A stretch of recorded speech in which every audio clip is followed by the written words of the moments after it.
युद्ध शुरू होने के बाद पहली बार यूक्रेन का अनाज से भरा एक जहाज ओदेसा से रवाना हुआ।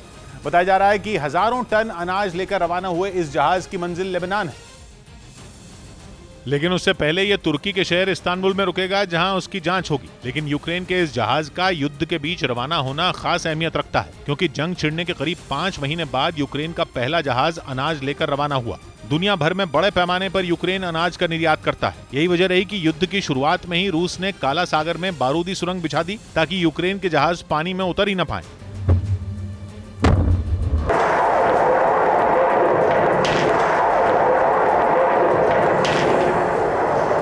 ऐसे में दुनिया में अनाज संकट खड़ा हो गया। इन हालात में यूएन समेत कई देश इस चिंता में डूब गए कि आखिर इस संकट से निकलने का रास्ता क्या है। और यही वजह रही कि यूएन के साथ तुर्की आगे आया और दोनों देशों के बीच बीते महीने अनाज के निर्यात पर समझौता करवाया, जिसके तहत यह फैसला लिया गया कि यूक्रेन 3 बंदरगाहों के जरिए अनाज की सप्लाई कर सकता है, जिनमें ओदेसा भी शामिल है। इसीलिए बताया जा रहा है कि ओदेसा के बंदरगाह से 26,000 टन मक्का लेकर यूक्रेन का जहाज लेबनान रवाना हुआ, उसी काला सागर के जरिए जिसमें बारूदी सुरंगें बिछी हैं। हालांकि ये जहाज उस रास्ते से जा रहा है जिसे यूएन और तुर्की ने यूक्रेन के जहाजों के लिए अलग से बनाया है। इस जहाज की चाल पर यूएन की निगरानी है। इसके लिए पिछले हफ्ते यूएन ने इस्तांबुल में बनाए एक सेंटर का उद्घाटन किया था, जिसमें यूएन, तुर्की और रूस के सदस्य शामिल हैं, ताकि समुद्र में यूक्रेन के जहाजों की हलचल पर नजर रखी जा सके और ये साफ रहे कि रूस और यूक्रेन के बीच हुए समझौते का किसी भी सूरत में उल्लंघन नहीं किया जा रहा है।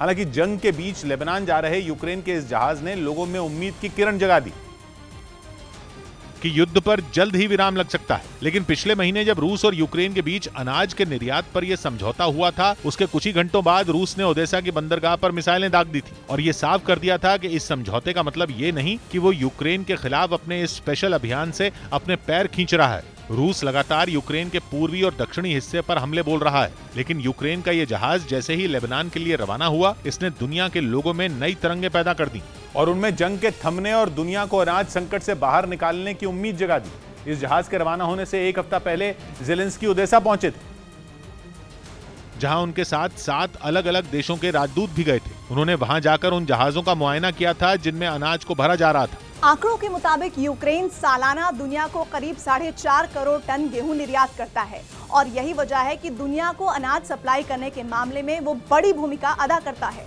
बताया जा रहा है कि लेबनान जा रहे इस जहाज के अलावा यूक्रेन के 16 जहाज ओदेसा से रवाना होने के इंतजार में खड़े हैं, जिनके आने जाने पर रूस ने जंग के शुरू होने के बाद से रोक लगा दी थी।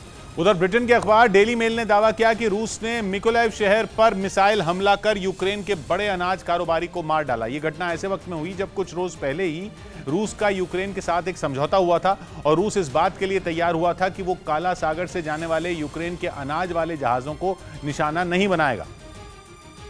लेकिन आरोप है कि इन सबके बीच रूस ने यूक्रेन के बड़े अनाज कारोबारी ओलेक्सी वडातुर्स्की को मार डाला।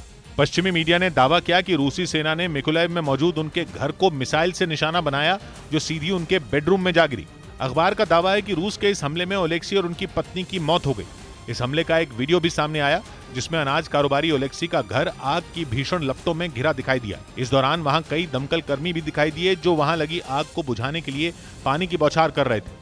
लेकिन मिसाइल हमले की वजह से लगी आग इतनी भयानक हो चुकी थी कि उसे बुझा पाना इतना भी आसान नहीं था। हालांकि कई घंटों की मेहनत के बाद फायर ब्रिगेड के लोगों ने आग को बुझा लिया, लेकिन तब तक अनाज कारोबारी ओलेक्सी वडातुर्स्की और उनकी पत्नी की मौत हो चुकी थी। बताया गया कि ओलेक्सी यूक्रेन से अनाज निर्यात करने वाली दूसरी सबसे बड़ी कंपनी निबुलॉन के मालिक थे। 74 साल के ओलेक्सी करीब 3400 करोड़ रुपए की संपत्ति के मालिक थे और उन्हें हीरो ऑफ यूक्रेन अवार्ड से भी नवाजा गया था। रूस के हमले में कारोबारी ओलेक्सी की मौत को यूक्रेन के राष्ट्रपति व्लादिमीर ज़ेलेंस्की ने बड़ा नुकसान बताया। उन्होंने आरोप लगाया कि रूसी युद्धपोत से सीधे उन्हें टारगेट कर मिसाइल छोड़ी गई थी। Олексія Вадатурського і його дружини Раїс, засновника однієї з найбільших українських агрокомпаній. पिछले महीने 22 जुलाई को यूएन ने रूस और यूक्रेन के बीच दुनिया को भुखमरी से बचाने के लिए एक समझौता कराया था, लेकिन आरोप है कि इस समझौते के कुछ रोज बाद ही रूस ने ओदेसा बंदरगाह पर हमला किया था और अब उसने यूक्रेन के बड़े अनाज कारोबारी ओलेक्सी के घर पर मिसाइल गिरा दी।